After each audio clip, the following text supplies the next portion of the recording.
뉴스룸을 시작하겠습니다. 추석을 하루 앞두고 귀성 행렬이 이어지고 있습니다. 서울역에도 귀성객들이 발길을 서두르고 있는데요. 서울역에 저희 양정진 기자가 나가 있습니다. 자, 양정진 기자, 뒤로 사람들이 꽤 보이네요. 네, 맞습니다. 이곳 서울역 대합실은 여전히 귀성객들로 붐비고 있습니다. 내일이 추석인 만큼 고향을 찾으려는 귀성객들이 이곳을 하루 종일 찾았는데요. 긴 연휴인 만큼 가족들과의 만남을 기대하는 분들이 많았습니다. 귀성객들의 설레는 마음을 직접 들어보시겠습니다. 아들, 손자, 며느리 보고 지금 대구로 내려갑니다. 2박 3일 동안 있다가 사위하고 딸하고 손녀들이 또 오기로 또 예정되어 있습니다. 좀 여유롭게 있다가 내려가는 중입니다. 삼촌 만나가지고 같이 축구하고 싶어요. 삼촌 사랑해요. 할아버지들 빨리 할아버지 만나고 싶어요. 네, 남아있는 기차표는 있습니까? 네, 일단 코레일 현장 관계자에 따르면요. 서울역은 어제보다 20%가량 더 붐비고 있습니다. 코레일은 오는 11일까지를 특별 수송기간으로 정했는데요. 열차를 하루 10회 추가로 운행하고 좌석은 평시보다 6만 석 더 늘렸습니다. 하지만 오후 3시 기준 하행선 예매율은 94.7%에 달합니다. 특히 호남선은 98%로 표가 거의 매진됐습니다. 제가 만나본 한 가족은 대구로 향하는데 어렵게 표는 구했지만 아이들과 각각 따로 앉아서 가야 한다고 말했습니다. 지금 처음으로 각각 떨어져서 앉을 예정인데 잘 갈 수 있겠죠? 예, 떨립니다. 네, 그리고 오늘 고속도로도 정체가 이어졌다고요? 네, 귀성 차량이 집중되면서 오늘 정체가 가장 심했습니다. 이른 아침부터 정체가 시작돼서 오늘 정오쯤 가장 극심했는데요. 지금은 조금 나아졌습니다. 저녁 6시 기준 서울에서 출발하면 부산까지 4시간 50분, 광주까지 3시간 50분, 대전까지 2시간 10분 걸립니다. 저녁 8시부터는 정체가 차츰 풀릴 전망입니다. 지금까지 서울역에서 JTBC 양정진입니다. 베트남 다낭에서 청주 공항으로 오던 국내 비행기가 기체 결함으로 중국에 긴급 착륙했습니다. 승객 133명의 발이 묶였습니다. 정영재 기자입니다. 불 꺼진 비행기 안에서 이상한 소리가 반복해서 들립니다.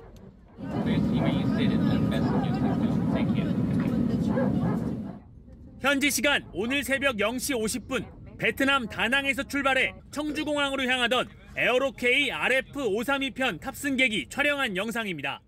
기계적 결함을 일단은 저희가 조치를 완료한 상태이고 현재 더 이상 비행이 불가능할 것으로 판단이 되어서 현재 광저우 국제공항으로 퇴항을 결정하였습니다. 결국 출발 2시간 만에 긴급 착륙을 시도했습니다. 기체 소음은 점점 더 커졌습니다.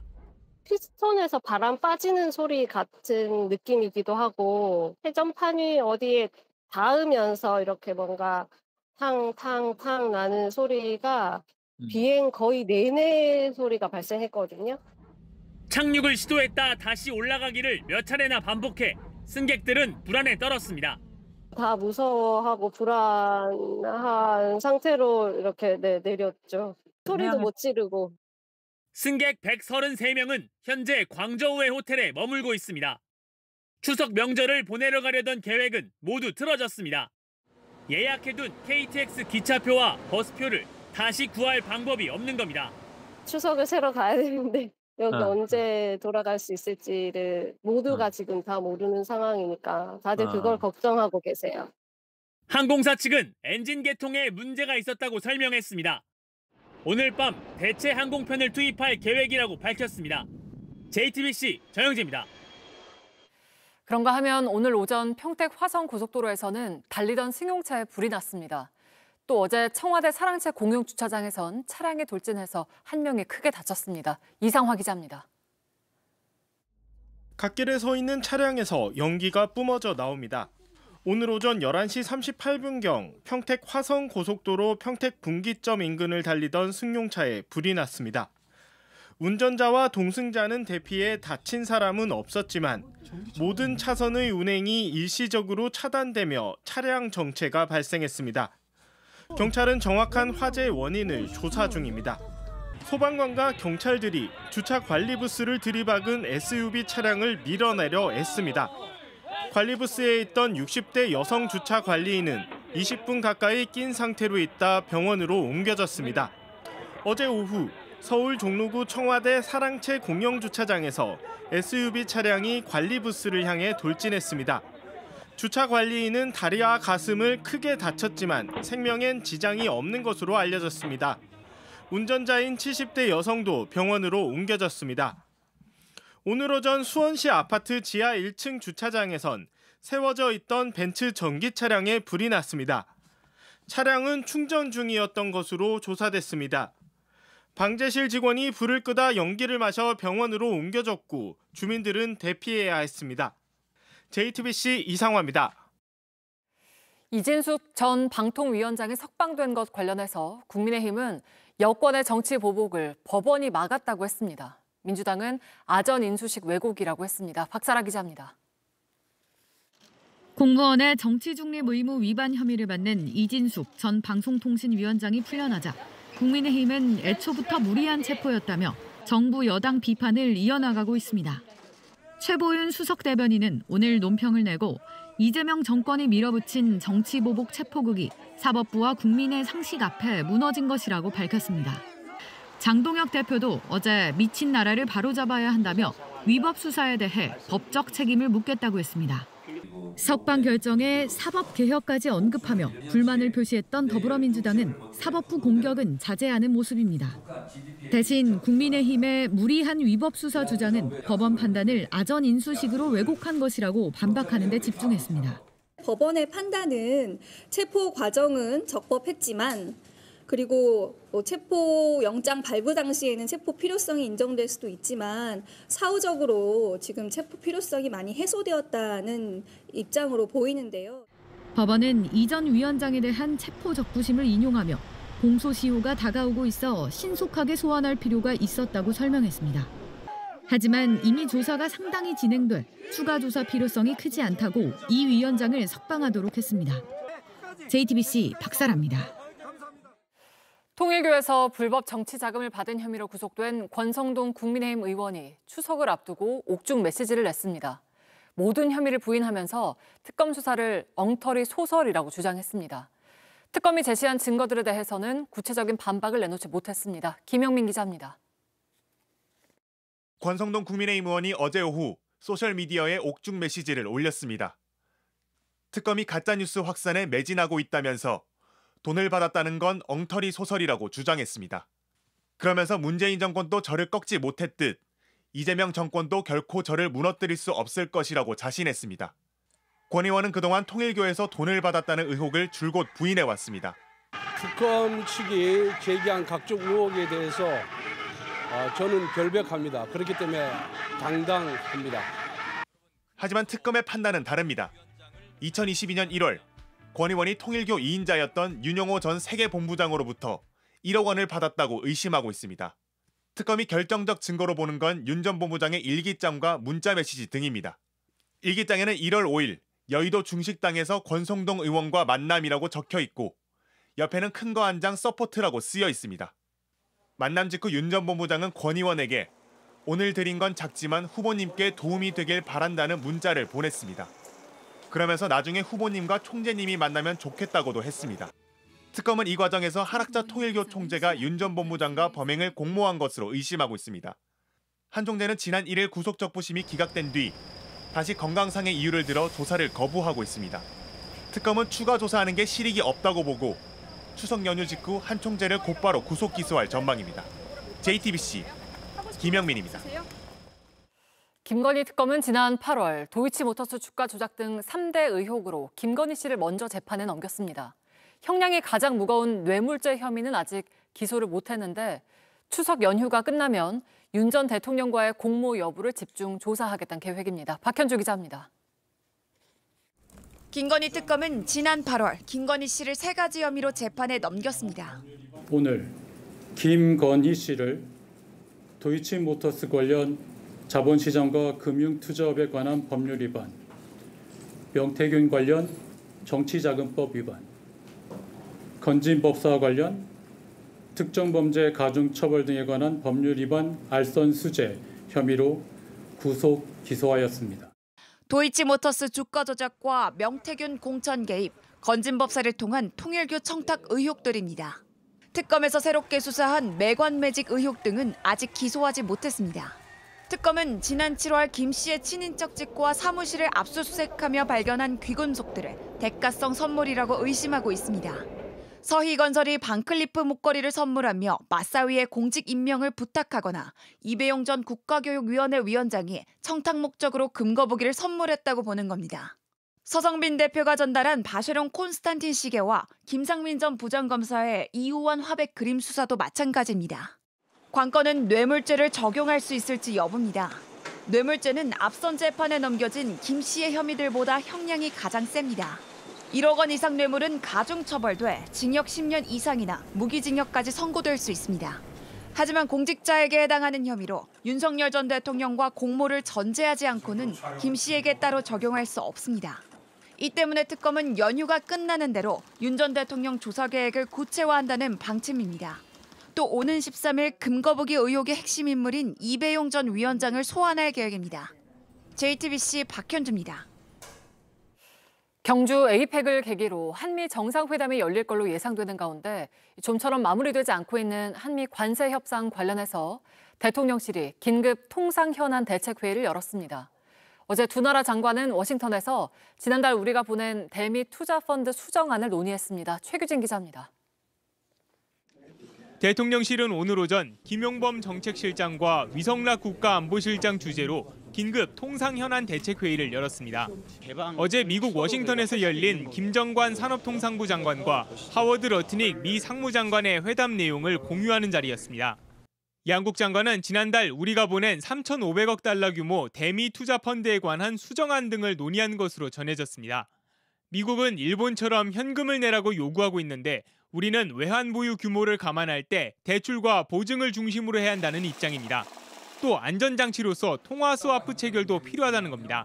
한국은 경제 규모, 외환 시장 및 인프라 등 측면에서도 일본과는 크게 다르다는 점을 설명하시면서 미국도 대외적으로 강경한 입장을 고수하고 있습니다. Black and white. Pay the tariffs or accept the deal. 대통령실 관계자는 이번 김정관 러트닉 회담에서 유의미한 변화는 없었다며 또 협의해야 한다고 전했습니다. 일각에선 에이펙과 맞물린 한미 정상회담이 교착 상태에 빠진 협상의 분수령이 될 거란 기대도 나옵니다. 대통령실은 정부는 국익을 최우선으로 미국과의 후속 협의를 지속해 나가겠다고 강조했습니다. JTBC 최규진입니다. 김정은 북한 국무위원장이 한미 동맹과 연합훈련을 비판하며 한국 영토가 안전한 곳이 되겠느냐고 말했습니다. 신형 무기를 공개하고 한국의 표적을 설정했다고도 했는데 대통령실은 평화의 길에 동참하라는 입장을 냈습니다. 강버들 기자입니다. 김정은 북한 국무위원장이 한미 핵동맹이 급진적으로 진화하고 있다며 한미연합훈련을 위험천만한 각본이라고 비판했습니다. 어제 평양에서 열린 북한의 무장장비 전시회 기념연설에서입니다. 이러한 사태 발전은 우리를 새로운 위협들을 제거하고 힘의 균형을 유지하기 위한 해당한 군사기술적 조치 실행으로 더욱더 밀게 될 것이라고 강조하셨습니다. 북한은 전시회에서 극초음속 탄두를 장착한 단거리 탄도미사일 화성 11말을 비롯한 신형 무기를 공개했습니다.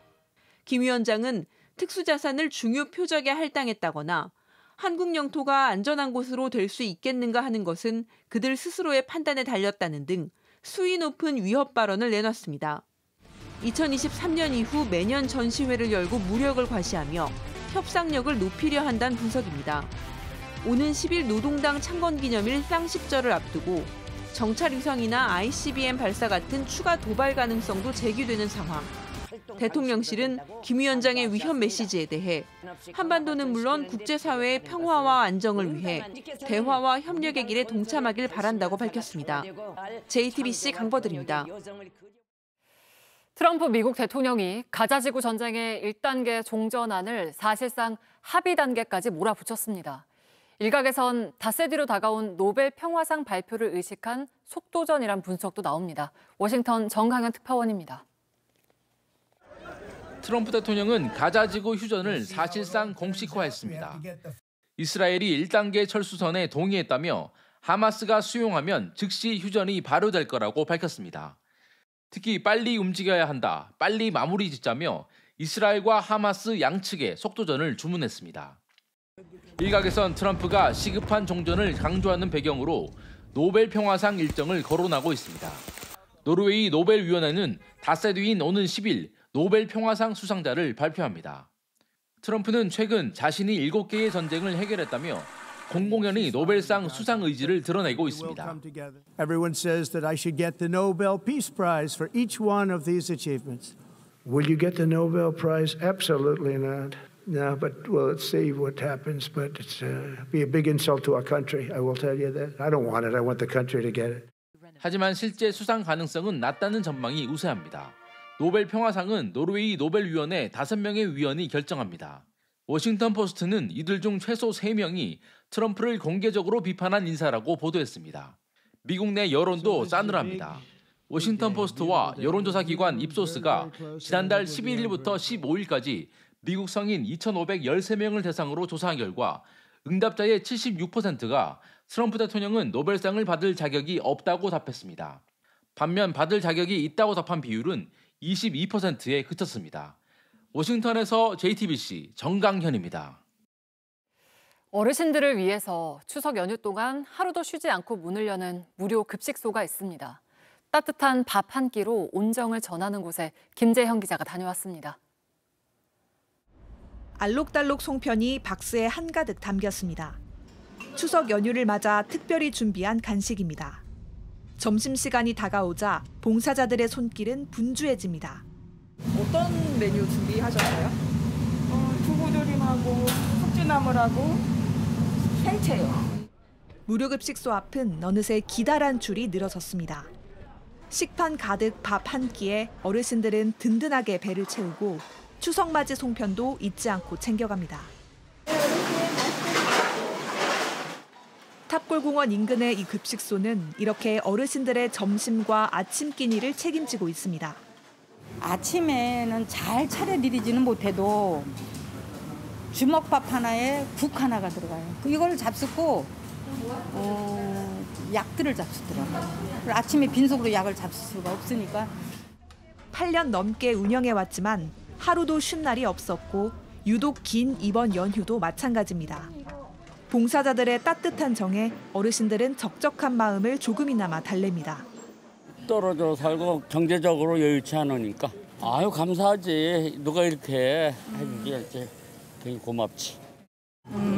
나는 오는데 왜냐면 할 일이 없으니까 자식들이 안 오고 하니까 대부분 혼자들 있는 사람들이 많아요. 오로지 기부와 봉사에 의존해 운영이 쉽지 않지만 누군가는 꼭 해야 하는 일이기에 급식소는 매일같이 문을 엽니다.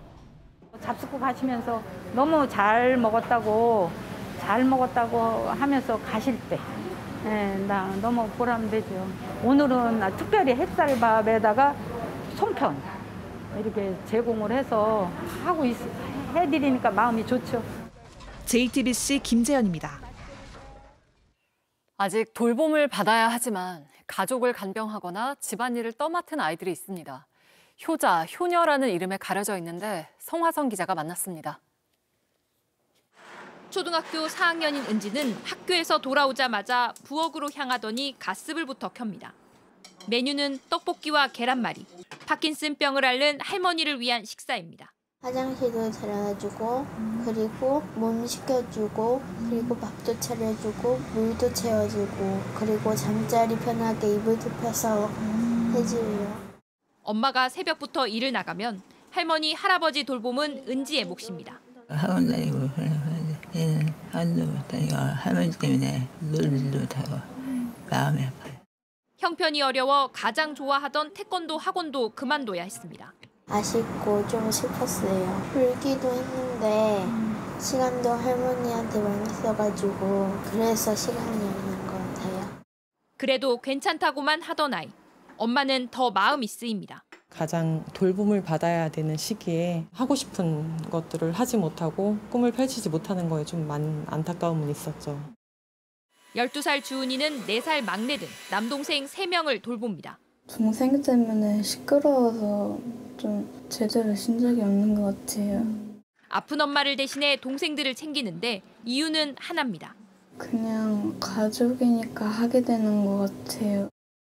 6세에서 12세 중 가족 돌봄 아동은 최대 31,322명으로 추정됩니다. 정서적으로 고립되고 학업이나 또래 관계에도 어려움을 겪습니다. 좌절감이나 무력감들을 많이 경험을 하고요. 아무래도 가족들의 일이다 보니까 이거를 외부에 말하기보다는 혼자서 해결을 하는 경우가 많아요. 아이들이 홀로 짊어져야 할 돌봄의 짐은 너무 무겁습니다. JTBC 성화선입니다. KLPGA 돌격대장 황유민 선수가 해저드와 벙커를 넘겨 과감하게 세컨드샷을 합니다. 15번 홀부터 버디 4개를 연이어 성공시켜 최종 합계 17언더파 271타로 우승을 차지합니다. 후원사 초청으로 참가한 LPGA 하와이 롯데 챔피언십에서 깜짝 우승하며 2027년까지 LPGA 투어 출전권도 얻었습니다. 대회 전통에 따라 우승 세리머니로 훌라춤을 춰야 하는데 골프보다 더 어려웠던 모양입니다. 긴장도 돼서 그런지 굉장히 어렵고 가이드 따라가기 바빴던 것 같아요.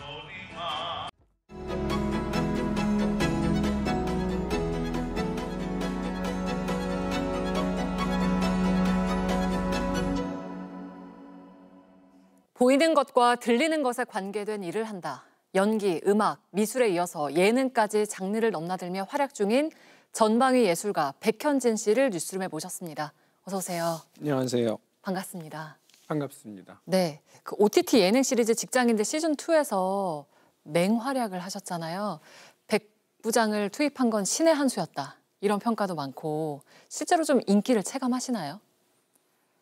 확실히 직장인들 공개된 이전보다는 네, 많은 분들이 배우로서 많이 알아봐 주시고 부장님이라고 뭐 뒤에서 부르시고 앞에서 부르시고 옆에서 부르시고 그러시네요. 네. 앞에서 옆에서 부장님으로 그 시린 눈 연기라고들 하잖아요. 네. 어떤 생각을 가지고 짓는 표정이신 거예요? 실제로 그 제가 생물학적으로 이제 눈이 시린 나이도 됐고 그래서 근데 그 역할을 할 때는 촬영장에 많은 조명들도 있고 그렇잖아요.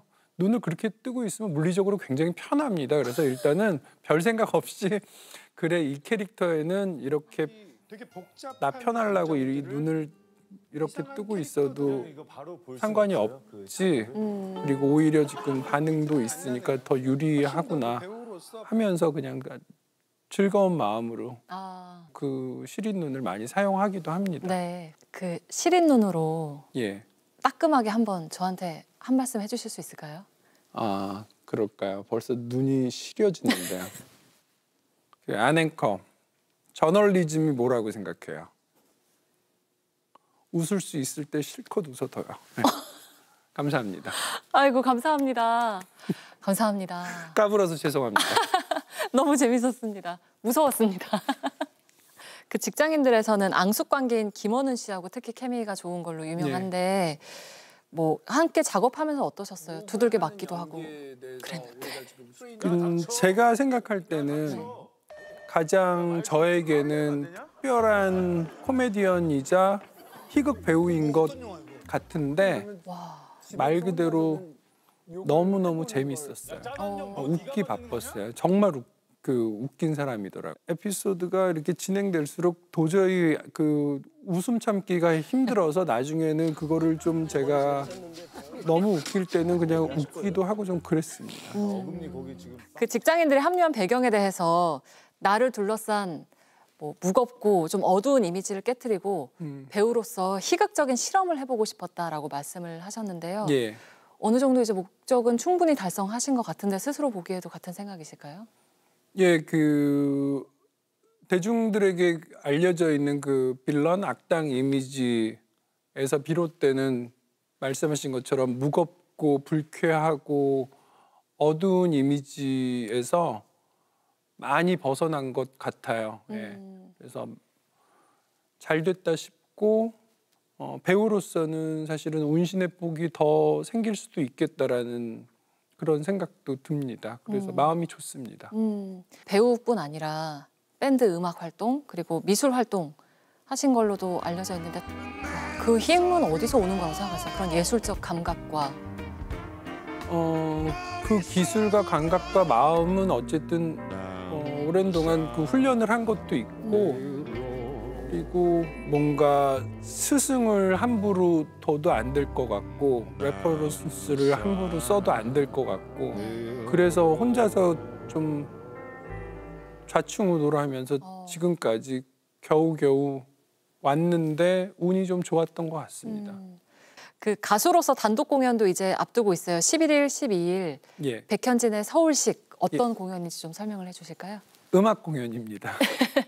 사실은 음악이나 미술이나 언어로 할 수 없는 거기 때문에 제가 선택한 매체들인 거거든요. 그래서 제가 만들었던 곡들을 여러분들께 들려드리는 자리입니다. 가장 아끼는 곡 한 소절만 좀 부탁드려도 될까요? 아직 발표된 곡은 아니고요. 재작년부터 제가 흥얼거리는 문장과 멜로디가 있는데 있을 수 없는 일은 없는 일 일어난 모든 일은 있는 일 있을 수 없는 일은 없는 일 일어난 모든 일은 있는 일. 예. 와, 감사합니다. 근데 묘하게 위로가 되는 그 문장인 것 같아요. 사실은 멜로디도. 제 스스로 다잡는 저 스스로를 위로하는 어떤 도구처럼 사용을 합니다. 저는. 산은 산이요, 물은 물이로다. 이런 느낌의 음악이 나오지 않을까. 꼭 내주시면 좋겠습니다. 고맙습니다. 네. 앞으로 대중들에게 어떤 사람으로 좀 기억이 됐으면 좋겠나요? 그건 대중의 몫이죠. 제가 어떤 바람을 갖는다고 해서 그렇게 될 리도 만무하고요. 예. 와, 제가 추구하는 방향이랑 똑같은 마음이신 것 같아요. 아, 그러세요? 네. 그렇게 생각하는 게 속 편하더라고요. 자기가 아무리 바래봤자 그거는 네. 그건 역사의 몫이고 대중의 몫이다. 네, 그렇죠. 네. 앞으로도 다양한 분야에서 계속 변화하는 모습 보여주시기를 바라고요. 계속 응원하고 기대하겠습니다. 오늘 인터뷰 고맙습니다. 예, 편하게 해주셔서 고맙습니다.